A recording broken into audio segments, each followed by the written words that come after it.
ব্যবসা অত্যন্ত ছোট একটা শব্দ, কিন্তু এই পৃথিবীতে এর গুরুত্ব সবচেয়ে বেশি। একমাত্র ব্যবসায় পারে কোনো জাতি বা রাষ্ট্রকে উন্নতির চরম শিখরে পৌঁছে দিতে। জার্মানির বিখ্যাত সমাজবিজ্ঞানী কার্ল মার্কস বলেছিলেন, এই পৃথিবীর সবকিছুই নিয়ন্ত্রিত হয় অর্থনীতির দ্বারাই, আর এই অর্থনীতিকে নিয়ন্ত্রণ করে ব্যবসা। মানে ব্যবসা এই পৃথিবীর সমস্ত কিছুকে নিয়ন্ত্রণ করে থাকে। সেটা হতে পারে রাজনীতি, হতে পারে সমাজ ব্যবস্থা, অথবা সামরিক শক্তি। এই জন্য দেখবেন পৃথিবীর যে দেশ ব্যবসায় সফল, সেই দেশ তত বেশি উন্নত এবং তত বেশি শক্তিশালী। বলা হয়ে থাকে মানুষের রিজিকের 10 ভাগের 9 ভাগই রয়েছে ব্যবসার মধ্যে। অথচ আমরা সেই ব্যবসা থেকে নিজেদের সরিয়ে নিয়ে অন্যের গোলামি করতে বেশি পছন্দ করি। একজন বড় ব্যবসায়ী চাইলে একদিনে 100 কোটি টাকা আয় করতে পারেন, কিন্তু দুর্ভাগ্যের কথা হচ্ছে এই ব্যবসা সম্পর্কে আমাদের স্কুল কলেজে হাতে কলমে কোনো কিছু শেখানো হয় না। বেসরকারি হিসাব মতে দেশের বেকারের সংখ্যা 3 কোটি, আর চাকরির মাধ্যমে কর্মসংস্থানের সুযোগ আছে মাত্র 20 থেকে 30 লাখের। তো বাকি বেকাররা কি করবে? তাদের এই বেকার জীবন থেকে মুক্তি পাওয়ার একমাত্র উপায় হচ্ছে ব্যবসা অথবা উদ্যোক্তা হওয়া। তো সবার কথা চিন্তা করে আজ এমন 3টি ব্যবসার কথা বলবো যা মাত্র 20 থেকে 50,000 টাকা থাকলে শুরু করতে পারবেন। এবং এটা নিশ্চয়তার সাথে বলতে পারে 10ম শ্রেণীর ছাত্র থেকে শুরু করে স্বামী স্ত্রী, বন্ধু বান্ধব কিংবা মহিলা যে কেউ এই 3টি ব্যবসা করতে পারবেন। এই 3টি ব্যবসার লাভের পরিমাণ অনেক বেশি এবং লস হওয়ার সম্ভাবনা সবচেয়ে কম। যে কোনো ব্যক্তি তার যে কোনো অবস্থান থেকে এই 3টি ব্যবসা শুরু করতে পারবে। তো মূল টপিকে যাওয়ার আগে 2টা বিষয় আপনাদের বলে নেওয়া উচিত বলে আমি মনে করছি। সেটা হচ্ছে বর্তমান এই সময়ে 2024 সালে এসে যদি আপনি ব্যবসা করতে চান, তাহলে আপনাকে ব্যবসার সার্বিক গতিবিধি সম্পর্কে একটু জানতে হবে। আজ থেকে 50-100 বছর আগের ব্যবসা আর বর্তমানে ব্যবসার মধ্যে আকাশ পাতাল তফাৎ রয়েছে।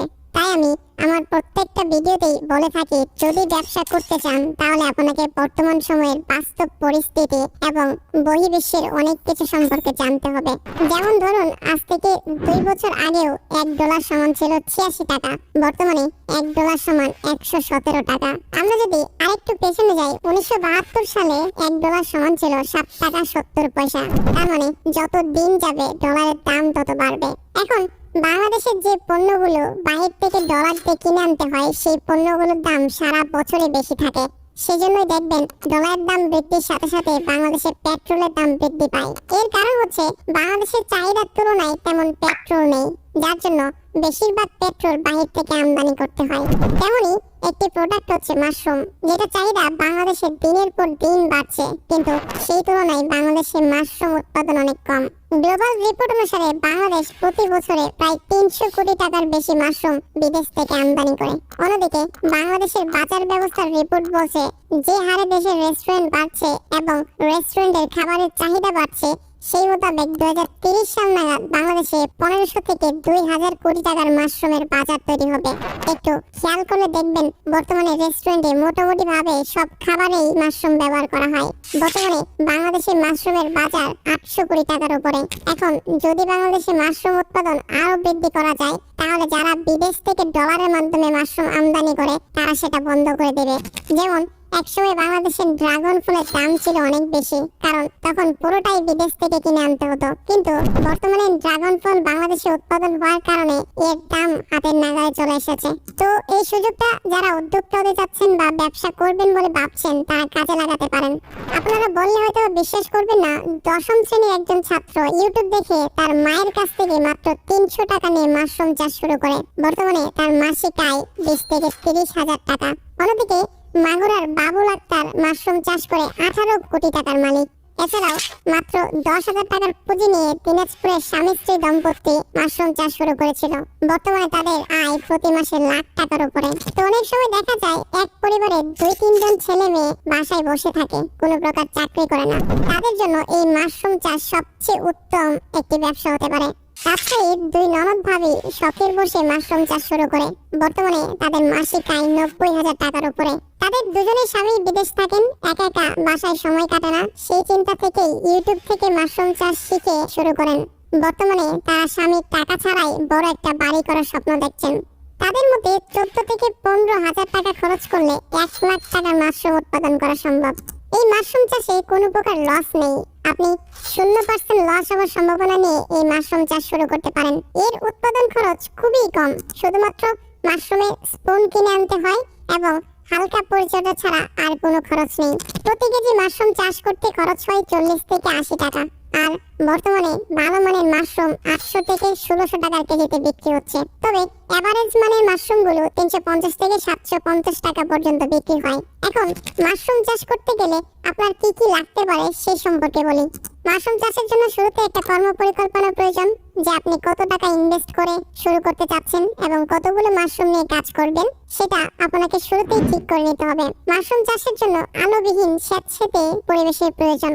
তবে খেয়াল রাখতে হবে ঘরে যেন পর্যাপ্ত পরিমাণে অক্সিজেন পৌঁছাতে পারে। শহরে ও গ্রামে সব জায়গায় মাশরুম চাষ করা সম্ভব। যে কেউ যে কোনো জায়গা থেকে এই মাশরুম চাষ শুরু করতে পারেন। বাড়িতে যে কোনো একটা পরিত্যক্ত ঘরকে বেছে নিয়ে আপনারা মাশরুম চাষ শুরু করতে পারেন। মাশরুমের স্পুনগুলো রাখার জন্য ছোটখাটো মাচা তৈরি করে নিতে পারেন। সেগুলো হতে পারে বাঁশের তৈরি কিংবা কাঠের তৈরি। তবে খেয়াল রাখতে হবে যে ঘরের মধ্যে বা যেখানে আপনি মাশরুম চাষ করবেন সেখানে যেন অতিরিক্ত গরম না থাকে, কারণ অতিরিক্ত গরমে মাশরুম উৎপাদন অনেক কম হয়। যদি গরম থাকে সেক্ষেত্রে ঠান্ডা করার জন্য ফ্যান ব্যবহার করতে পারেন। মাশরুম চাষের জন্য পর্যাপ্ত পরিমাণে পানি প্রয়োজন। হ্যান্ড স্প্রে মেশিনের সাহায্যে স্পুনগুলোতে নিয়মিত পানি দিয়ে স্যাঁতসেঁতে করে রাখতে হবে, যাতে গুণগত এবং ভালো মানের মাশরুম তৈরি হয়। এছাড়াও মাশরুম চাষ সম্পর্কে আরো বিস্তারিত জানতে চাইলে এই আর্টিকেলটি পড়তে পারেন। এই আর্টিকেলের মধ্যে মাশরুমগুলো কোথা থেকে সংগ্রহ করবেন, কিভাবে চাষ করবেন এবং পরবর্তীতে মাশরুম উৎপাদন শুরু হলে কোথায় বিক্রি করবেন সেই সম্পর্কে সবকিছু বলা আছে। আর্টিকেলটি এই ভিডিওর ডেসক্রিপশন বক্সে দিয়ে দেব, সেখান থেকে দেখে নেবেন। আমি আশা করছি বেকার ছেলেদের দুঃখ ঘুচাবে এই মাশরুম চাষের মাধ্যমে। তো এটা ছিল বর্তমান সময়ের আমার দৃষ্টিতে 50,000 টাকা দিয়ে শুরু করা সবচেয়ে লাভজনক একটি ব্যবসা।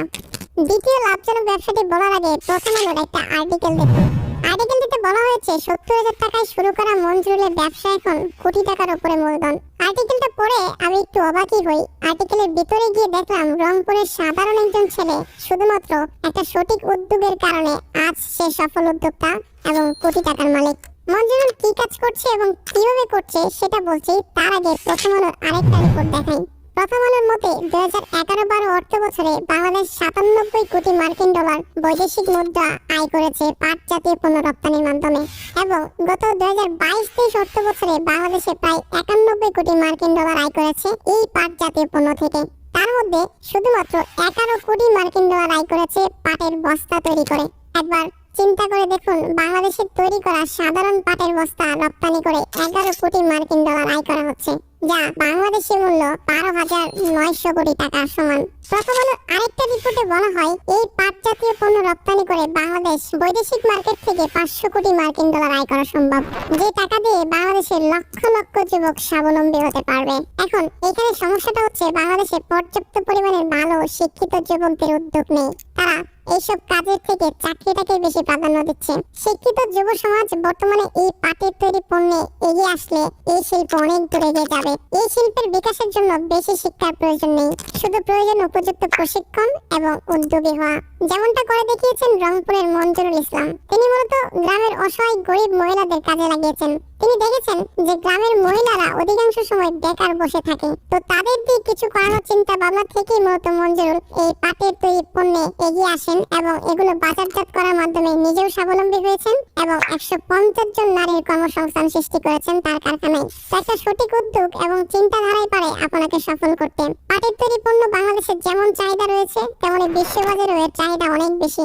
যুক্তরাষ্ট্র ও যুক্তরাজ্য সহ ইউরোপের সবগুলো দেশে এই পাটের তৈরি পণ্যের চাহিদা রয়েছে। তাই সঠিক সিদ্ধান্ত নিন, একটা পরিকল্পনা সাজান এবং এগিয়ে আসুন দেশ ও নিজেকে স্বাবলম্বী করার প্রতিযোগিতায়। শুধুমাত্র সরকার এবং নিজের ভাগ্যকে দোষ দিয়ে লাভ নেই, নিজের চেষ্টা এবং পরিশ্রম দিয়ে কিছু করে সবাইকে দেখিয়ে দেন।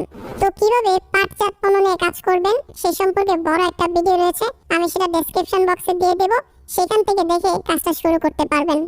তৃতীয় সবচেয়ে লাভজনক ব্যবসাটি বলার আগে আপনারা বলতে পারবেন যে আমরা সাধারণত যে জুতা ব্যবহার করি সেই জুতাগুলোর উৎপাদন খরচ কত? এই ধরনের একটা জুতা উৎপাদন করতে কারখানার খরচ হয় 25 থেকে 30 টাকা, অথচ এই জুতাগুলো আমরা খুচরা বাজারে 120 টাকা থেকে 150 টাকায় কিনে থাকি। এখানে লাভের পরিমাণ অনেক বেশি। অনেক খুচরা বিক্রেতা কারখানা থেকে এই ধরনের জুতা 30 থেকে 50 টাকা দরে কিনে নিয়ে সেগুলো খুচরা বাজারে 120 টাকা থেকে 150 টাকায় বিক্রি করে। ঢাকা পোস্টের একটি আর্টিকেলে বলা হয় 20 টাকার বেতনে চাকরি করে বর্তমানে রাসেলের মাসিক আয় 3 লাখ টাকা। পোস্টটিতে বলা হয় রাসেলের বাবা মারা যায় 14 বছর বয়সে। এরপর সে মায়ের স্বপ্ন পূরণ করার জন্য অল্প কিছু টাকার পুঁজি দিয়ে তার জুতার কারখানার ব্যবসা শুরু করেন। শুরুতেই কারখানাটি অনেক ছোট থাকলেও বর্তমানে 10 জন শ্রমিক তার কারখানায় কাজ করে এবং সে প্রতি মাসে 30 লাখ টাকার জুতা বিক্রি করে। সব খরচ বাদ দিয়ে তার প্রতি মাসে 3 থেকে 4 লাখ টাকা আয় হয়। এছাড়াও অনেক সফল উদ্যোক্তা আছে যারা জুতার কারখানা শুরু করে বর্তমানে নিজেকে স্বাবলম্বী করেছে, পাশাপাশি অনেক নারী এবং ছেলেদের কর্মসংস্থানের সুযোগ সৃষ্টি করেছে। এই জুতার কারখানার লসের পরিমাণ অনেক কম, কেননা জুতা কখনোই পচে না। তো 1 বছর পর্যন্ত যদি কারখানায় জুতা পড়ে থাকে তাহলেও কোনো ক্ষতি হবে না, কারণ এক সময় না এক সময় জুতাটা বিক্রি হবে। অন্যদিকে মাত্র 11,000 টাকার পুঁজি নিয়ে কুমিল্লার ছেলে মাসুম বিল্লাহ ছোটখাটো একটি জুতার কারখানা তৈরি করে কাজ শুরু করেন। বর্তমানে তার আন্ডারে 3 জন মহিলা এবং 2 জন ছেলে কাজ করছে। সবকিছু খরচ বাদ দিয়ে সে প্রতি মাসে 30 থেকে 45,000 টাকা আয় করছে। তো শুরুর দিকে জুতার কারখানা তৈরি করার জন্য একটা প্রশিক্ষণ নিতে হবে। আপনি যে কোনো জেলা থেকে প্রশিক্ষণ নিতে পারবেন। প্রত্যেক জেলাতেই প্রশিক্ষণের সুযোগ রয়েছে। এছাড়াও চাইলে আপনি এই ছেলেটার কাছ থেকে প্রশিক্ষণ নিয়ে কাজটা শুরু করতে পারেন। এই ছেলেটি মূলত প্রশিক্ষণ বাবদ কোনো টাকা পয়সা নেয় না, সে বিনামূল্যে সাধারণ ছেলেদের প্রশিক্ষণ দিয়ে থাকে। তারপর প্রশিক্ষণ শেষে সামান্য কিছু যন্ত্রপাতি রয়েছে যেগুলো কিনতে সর্বোচ্চ 42,000 থেকে 50,000 টাকা খরচ হবে। এই ছেলেটির নাম্বার এবং ঠিকানা আমি ডেসক্রিপশন বক্সে দিয়ে দিব। আপনারা সেখান থেকে দেখে তার সাথে যোগাযোগ করার মাধ্যমে এই জুতার কারখানার ব্যবসাটি চালু করতে পারেন। বর্তমানে এটা অত্যন্ত লাভজনক একটা ব্যবসা, কারণ যত দিন যাবে মানুষের জুতার চাহিদা তত বাড়বে এবং জুতা কিছুদিনের মধ্যেই নষ্ট হয়ে যায়। সর্বোচ্চ হলে এক জোড়া জুতা 3 থেকে 4 মাস ব্যবহার করা যায়। আমাদের আশেপাশের প্রত্যেকটা পরিবারে 4 থেকে 5 জন মেম্বার রয়েছে যাদের জুতার চাহিদা আছে। একবার চিন্তা করে দেখুন সারা বাংলাদেশে এই জুতার মার্কেট কত হাজার কোটি টাকার। তো চেষ্টা করলে অনেক কিছু সম্ভব। নিজের চিন্তা, পরিশ্রম এবং ভাগ্যকে কাজে লাগিয়ে চাইলে সফল হতে পারবেন। চেষ্টা করে দেখুন, নিশ্চয়ই সফল হওয়া সম্ভব। শুধুমাত্র সঠিক উদ্যোগ এবং পরিশ্রমই পারে আমাদের ভাগ্যকে পরিবর্তন করতে। তো যাই হোক, আজকের ভিডিও এই পর্যন্তই। দেখা হচ্ছে অন্য কোনো একটা ভিডিওতে। ততক্ষণ পর্যন্ত ভালো থাকুন, সুস্থ থাকুন। আর ভিডিওটি ভালো লাগলে ভিডিওতে একটা লাইক দিন এবং আমাদের চ্যানেলটা সাবস্ক্রাইব করে আমাদের পাশেই থাকুন। দেখা হচ্ছে অন্য কোনো নতুন একটা ভিডিওতে।